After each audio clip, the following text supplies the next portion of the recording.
Apa kabar Mirsa? Bertemu lagi bersama saya Yusli Hayanti dalam Warta Parlamentaria. Kami sudah menyiapkan beragam informasi seputar kinerja dan kegiatan anggota DPR RI. Inilah Warta Parlamentaria selengkapnya.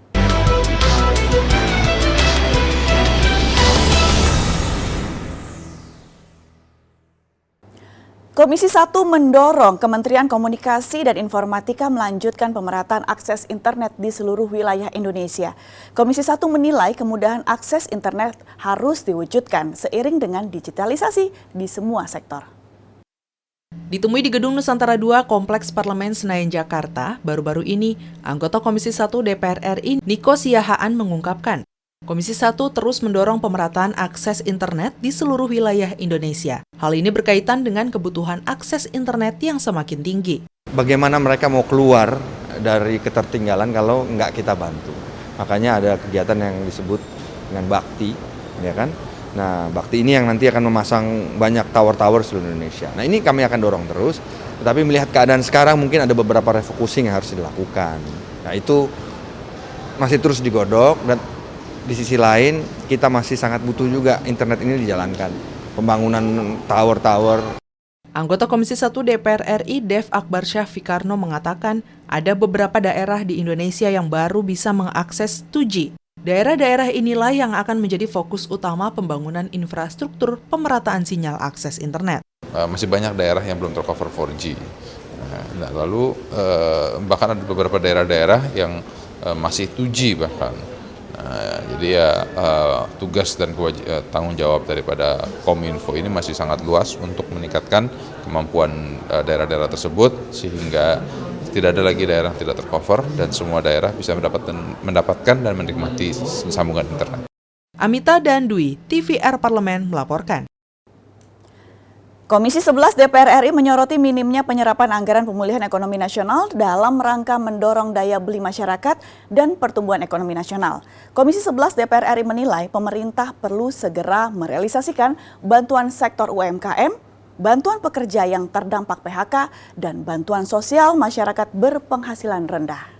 Ditemui di Gedung Nusantara DPR RI Jakarta, Wakil Ketua Komisi 11 DPR RI Eriko Sotarduga mengatakan, saat ini tidak terjadi perputaran ekonomi dan peningkatan daya beli masyarakat Indonesia. Padahal, 55-60% produk domestik bruto atau PDB Indonesia ditunjang oleh sektor konsumsi.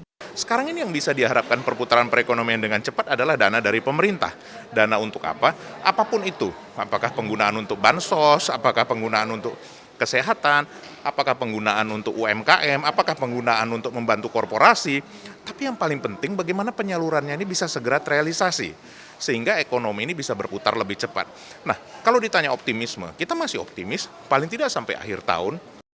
Anggota Komisi 11 DPR RI, Ella Siti Nuryamah, mendesak pemerintah segera menyalurkan anggaran pemulihan ekonomi nasional kepada masyarakat, terutama untuk sektor produktif, seperti usaha mikro kecil dan menengah. Kita tetap support dengan penuh kehati-hatian pastinya, tetapi kebijakan-kebijakan yang sudah dianggarkan dalam PEN ini cukup luar biasa. Apalagi dengan tambahan-tambahan subsidi baru. Ini juga gelombang ke-6 prakerja udah mulai. Hilman dan Rifki, TVR Parlemen melaporkan. Komisi 4 DPR RI menilai program food estate atau pembangunan lumbung pangan nasional harus tetap memperhatikan pemberdayaan petani lokal yang berdampak langsung pada peningkatan taraf hidup petani. Hal tersebut ditegaskan anggota Komisi 4 DPR RI Andi Akmal Pasludin. Andi Akmal menilai, selain berfokus pada program food estate, pemerintah harus mengikutsertakan peran petani lokal. Menurutnya, kunci ketahanan dan kedaulatan pangan justru berada di tangan para petani. Saat ini permasalahan penguatan petani kecil atau petani dengan luas lahan di bawah 1 hektar terkait masalah lahan, pemenuhan sarana produksi, serta rendahnya harga pembelian pemerintah atau HPP masih belum bisa diselesaikan pemerintah. Bahwa memang ini proyek perlu kita dukung gitu. Tapi kalau tidak layak dan mubazir, mending kita penguatan pertanian kita secara luas gitu loh kan. Petani-petani kecil kita yang di mana pada saat sektor lain turun, pertanian bisa menyumbang 16% untuk gross domestic product bruto kita gitu. Andi menambahkan, Komisi 4 DPR RI masih menunggu kejelasan program tersebut, juga dampaknya untuk ketahanan pangan nasional dan nasib petani. Diskusi ya, dinamis, dialektika yang dinamis, karena ini kan kalau menurut kami kan pasnya di Kementerian Pertanian kan, tapi ditugaskan ke Kementerian Pertahanan, jadi belum tergambar di kita gitu. Seperti apa sebenarnya konsep yang diinginkan di food estate ini, ya kan? Nah ini kan belum jelas karena belum ada pemaparan yang konkret dan secara luas kepada Komisi 4. Ayu dan Aang, TVR Parlemen melaporkan. Pemirsa, kami masih memiliki banyak informasi lain dalam Warta Parlamentaria. Tetaplah bersama kami.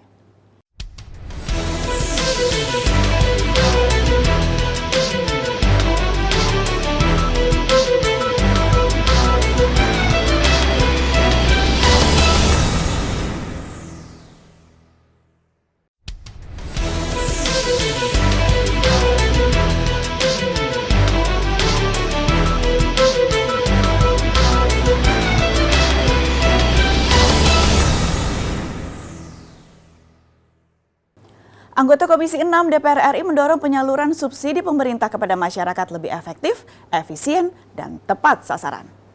Ditemui usai rapat dengan pakar ekonomi, anggota Komisi 6 DPR RI Sondang Tiar Deborah Tampu Bolon mendorong pemerintah menangani pandemi COVID-19 secara lebih terstruktur dengan mencontoh negara yang mulai pulih. Sondang menilai stimulus yang diberikan pemerintah kepada masyarakat sudah tepat, namun perlu mempertimbangkan masukan dari pakar ekonomi seperti tidak lagi memberikannya dalam bentuk barang sehingga dapat terserap secara utuh dan tidak terpangkas biaya distribusi serta birokrasi.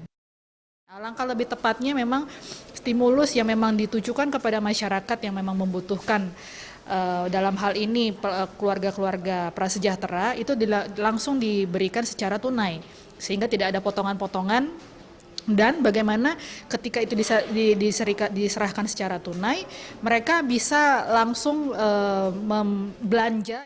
Sondang menilai dengan memperhatikan data pada Kementerian Sosial, penyaluran subsidi gas dan listrik belum tepat sasaran. Untuk itu ia mengimbau subsidi tidak lagi dalam bentuk produk agar masyarakat dapat secara langsung membelanjakan sesuai harga pasar sehingga penggunaan anggaran bantuan lebih transparan. Kita harus lihat ya, memang ini sesuatu yang masih carut-marut.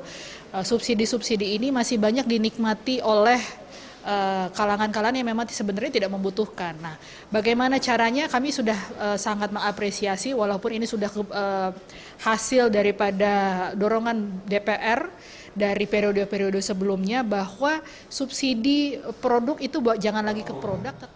Helmi dan Rifki, TVR Parlemen melaporkan. Terkait permohonan PLN untuk penambahan penanaman modal negara, Komisi 6 DPR RI mendorong PLN mengoptimalkan kinerjanya serta memberikan data rinci rencana penggunaan dana sehingga jumlah penambahan PMN dapat lebih tepat. Ditemui saat rapat Komisi 6 DPR RI dengan sejumlah direktur utama BUMN terkait penyertaan modal negara atau PMN di Gedung Nusantara 1 DPR RI, anggota Komisi 6 DPR RI Mufti Anam berharap dengan pengajuan PMN yang cukup besar, PLN dapat memenuhi kebutuhan listrik di Indonesia sesuai dengan proyek yang diajukan, mengingat masih ada sejumlah daerah di Indonesia yang belum terpenuhi kebutuhan listriknya. PMN yang diminta adalah untuk proyek-proyek transmisi dan aliran listrik ke daerah-daerah. Yang ini sebenarnya setelah kami teliti sudah sejak tahun 2016 begitu. Nah, tapi sampai hari ini juga belum ada pemerataan di daerah-daerah. Banyak daerah misalnya di dapil kami di Jawa Timur di Pasuruan dan Probolinggo, tadi kami hitung ada sekitar 20 desa, 20 dusun yang belum teraliri listrik begitu. Padahal infrastrukturnya sudah ada, tinggal alirannya yang belum ada. Nah, anggota Komisi 6 DPR RI Inyoman Parta berharap dengan usulan PMN hingga 20 triliun rupiah, PLN dapat memberikan data lengkap terkait programnya seperti cakupan daerah dan besar potensi pengembangan. Sehingga PMN yang diberikan dapat dimanfaatkan untuk meningkatkan pelayanan listrik dan menambah pemasukan negara. Kita tidak ingin memberikan cek kosong. Oleh karena itu kami menyampaikan tadi agar usulan 20 triliun itu dibuat rinci. Desanya di mana, unitnya berapa unit yang mau dibangun, terus selanjutnya berapa penduduk atau masyarakat yang bisa dilayani. Ferdian dan Rangga, TVR Parlemen melaporkan. Untuk melindungi konsumen dari penyalahgunaan obat serta untuk mendorong pengembangan obat-obatan tradisional, Komisi 9 DPR RI mendorong percepatan pembahasan rancangan Undang-Undang Pengawasan Obat dan Makanan. Ditemui di Gedung Nusantara 1 DPR RI Jakarta, anggota Komisi 9 DPR RI Ashabul Kafi mengatakan rancangan Undang-Undang Pengawasan Obat dan Makanan akan meningkatkan kewenangan dan kinerja Badan POM, baik pusat maupun di daerah. Selain itu, obat-obatan tradisional harus dikembangkan dengan inovasi dan peningkatan kualitas jamu khas Indonesia agar dapat bersaing di level internasional. Melalui Balai POM bisa melakukan pendampingan kepada para pengusaha-pengusaha makanan dan obat-obat tradisional sehingga kualitas makanan dan jamu mereka itu bisa memiliki nilai ekspor gitu kan.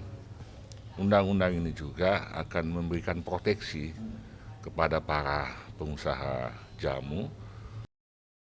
Anggota Komisi 9 DPR RI Elva Hartati mendorong pemaksimalan perlindungan konsumen obat dan makanan. Ia menilai saat ini masih banyak beredar obat atau makanan ilegal yang berbahaya untuk kesehatan masyarakat. Obat-obatan banyaknya diimpor, sedangkan kita kan bisa ya dibuat dari sini semacam obat. Seperti jamu juga obat kita yang memang dari nenek moyang kita dulu. Nah jangan sampai dihapuskan. Nanti kalau jamu ini kita nggak cantumkan, diambil orang. Hilman dan Rangga, TVR Parlemen melaporkan. Pemirsa, kami masih memiliki banyak informasi lain dalam Warta Parlamentaria. Tetaplah bersama kami.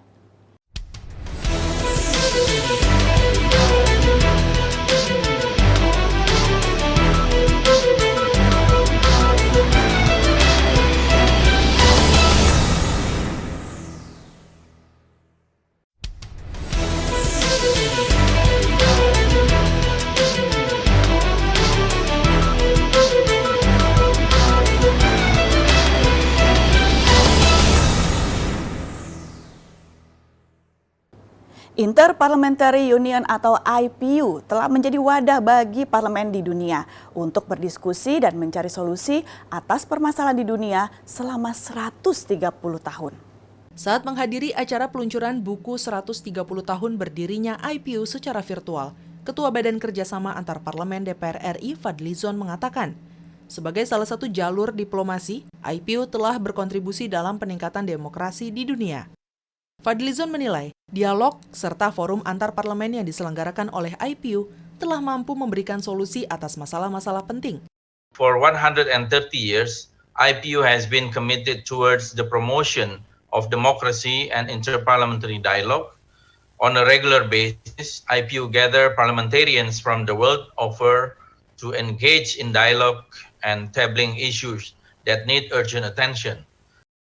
Menteri Luar Negeri Indonesia Retno Marsudi mengatakan IPU mampu mempersatukan seluruh anggota parlemen di dunia untuk mempromosikan demokrasi, perdamaian, serta hak asasi manusia. Selain itu, Retno mendorong seluruh pemangku kepentingan serta masyarakat dapat bekerja sama menghadapi tantangan yang terjadi di tahun ini. The IPU has lived through many important milestones and difficult time in human's history. This includes the year 2020, which so far has been a very challenging time for all of us. Conflicts continue, ravaging in many parts of the world. Alda dan Bowo, TVR Parlemen melaporkan.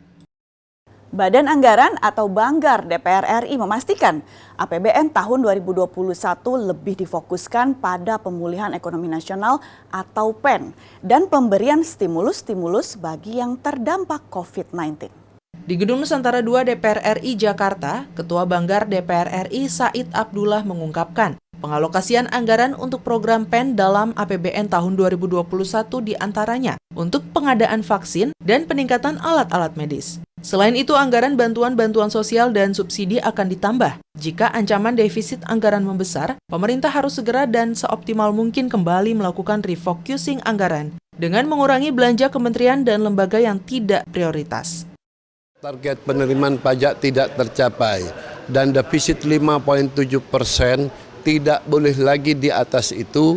Kami berharap pemerintah melakukan refocusing realokasi. Akan tetapi khusus program pemulihan ekonomi nasional tidak boleh diutak-atik lagi.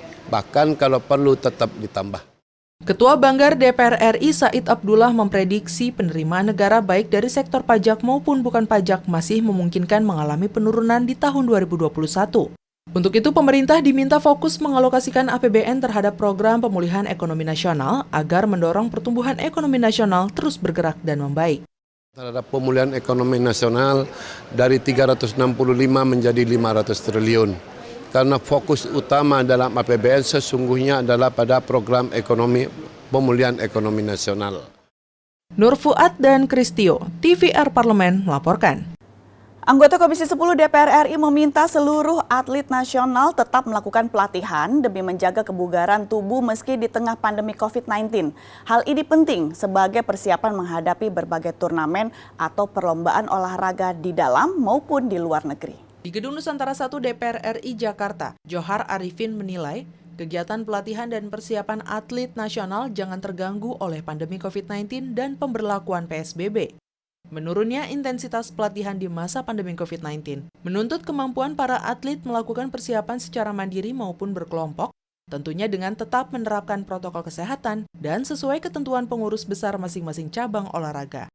Walaupun ada kondisi seperti sekarang ini, sekali-sekali atlet-atlet nasional kita terutama tidak boleh berhenti berlatih. Program harus jalan, ya, jaga aturan, bagi menjaga kesehatan. Tentu sudah ada pedoman-pedoman dari masing-masing cabang olahraga. Oleh karena itu, tidak boleh ada sedikit pun terhadang persiapan-persiapan ini untuk menghadapi pertandingan.